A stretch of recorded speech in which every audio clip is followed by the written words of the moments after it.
I was like, whoa, you sure do. And we were nice, we were cordial. He wanted to connect with somebody that could take him uptown to the Bronx and Harlem to really see it, and I wasn't going to be that guy. So that was the extent of our initial meeting. But I just have to say, Davey, that I give him incredible credit for stumbling on to the guys that he made the Buffalo Gals record. Now, these guys were called the Supreme Team. They were known as the world-famous Supreme Team, and they had one of the first hip-hop radio shows on the air. It would come on once a week for about an hour or two on a station called WHBI, like 105.9 or something back then in New York. And they would come on about 1, 2 o'clock in the morning, and they were real raw. They would play real good rap records. They would play a bunch of different kind of music, but they had a section where they would play break beats, and they were 5%ers, which is like an offshoot of the Black Muslims. And they would shout out a lot of people that was 5%ers in Brooklyn, Brownsville. It would be like, you know, people with names like Lord Mathematic, Allah, God, Supreme, like guys that have really interesting creative names on the 5%er tip.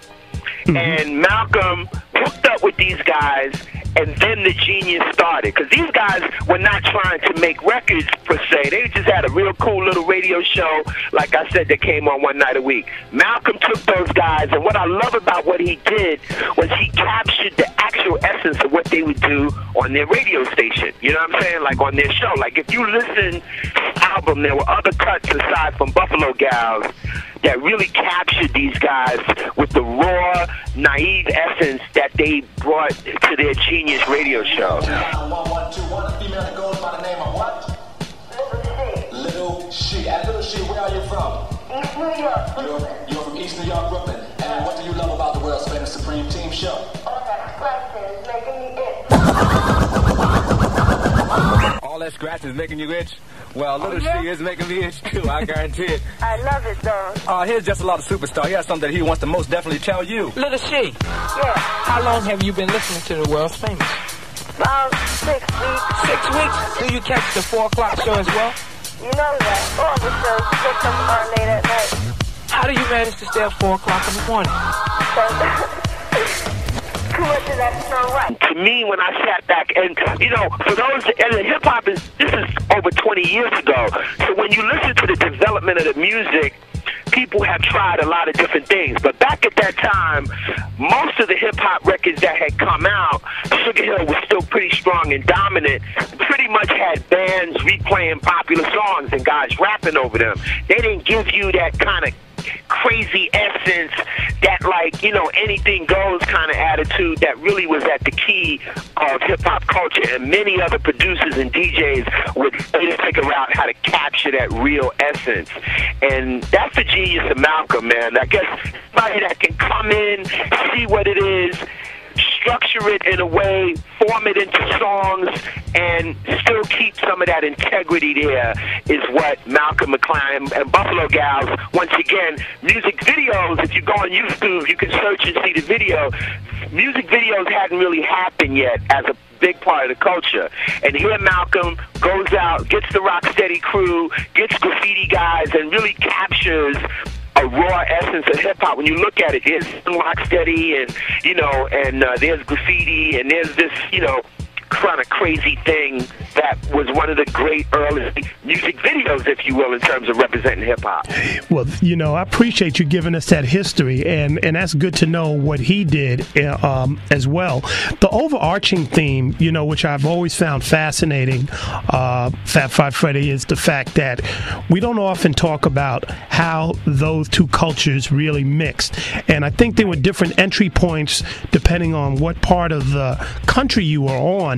But, you know, if you were to walk through or put a little timeline in, who would be, was Malcolm an architect as well in bringing those two worlds together, or would it really be centered around the stuff that you and Basquiat and others were doing? Yeah, it really was what was going on in the New York scene, because it was still like a lot of places where music would happen in New York. People could be experimental, be crazy. It wasn't all about money, money, money. It was about create, make a name for yourself at that time. And if you're smart, you know that, you know, the money soon follows.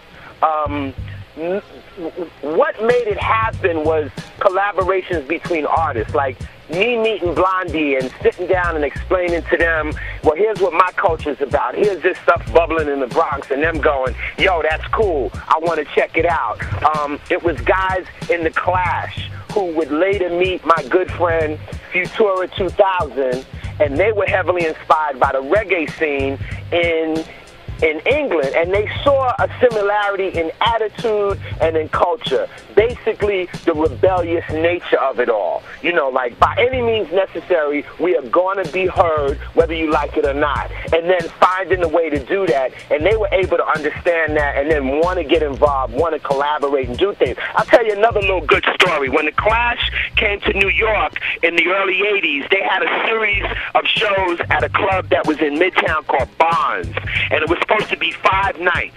To show their support of early hip-hop culture, every night they had a different rapper, major rap artist or rap group open for them. This list included Spoonie G, Curtis Blow, a Funky 4 plus 1 more, Grandmaster Flash and the Furious 5. Every night, I went to several of these shows. It was a mostly white audience that came out to see The Clash. It was like imagine rappers at a Tea Party convention now. It was the most hostile environment you can envision for artists. I mean, people, thank God they weren't selling beer. They weren't selling the beer in bottles, because those guys tried as hard as they can to like throw their cups to cause bodily harm. And at one night, after this went on for 3 nights straight, guys in The Clash came out. I don't know if it was doing Flash's set or maybe Bambaataa, but they came out so that their audience could see that they fully support this stuff, and to embarrass their audience and make them rise up and not be so hostile. And so those were kind of things that showed other open-minded new wave or punk rock white kids that weren't racist that, wait a minute, man, you know, we have this is like, come on, people know, if you're open and you're honest, you know that all this pop music started with black culture, started with the blues, started with black folks crying out and singing, and so other people built on that and added on to it. If they weren't racist, it was an exchange of music and ideas, and I think that's what led to the cultures coming together. Malcolm's record helped, Blondie's record helped, and it helped people understand that there were other people doing interesting things. Let's take a look at it, and that's really what was going on. It wasn't any one individual, but I was happy to help set it off.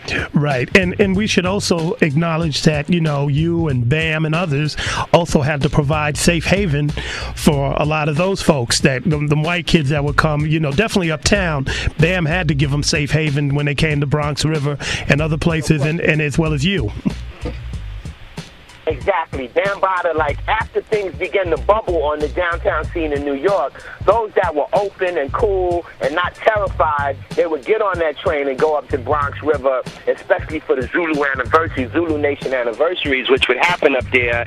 And those were the people that got enlightened, saw that Bam was just a musical genius. He's like a gentle giant. And I was the one that got Bam his first gig in downtown Manhattan, because I was, you know, once I hooked up with Keith Haring, Jean-Michel Basquiat, and, you know, guys in my crew that were giving little events, they would be like, yo, because I'd have all these tapes of the live parties that I would turn cats onto and make copies for them, and they were open and into it. So I got Bam to come down and play for his first gigs in Lower Manhattan at little new wave punk rock art parties, and Bam was elated because Bam had all kind of rock records. He had the Monkees, he had Rolling Stones, he had all kind of obscure stuff that he can now play for an audience mixed with his soul, funk, and rap stuff that they would get into. And that inspired Bam to go and make a record called Planet Rock. Okay. Well, this is good to know.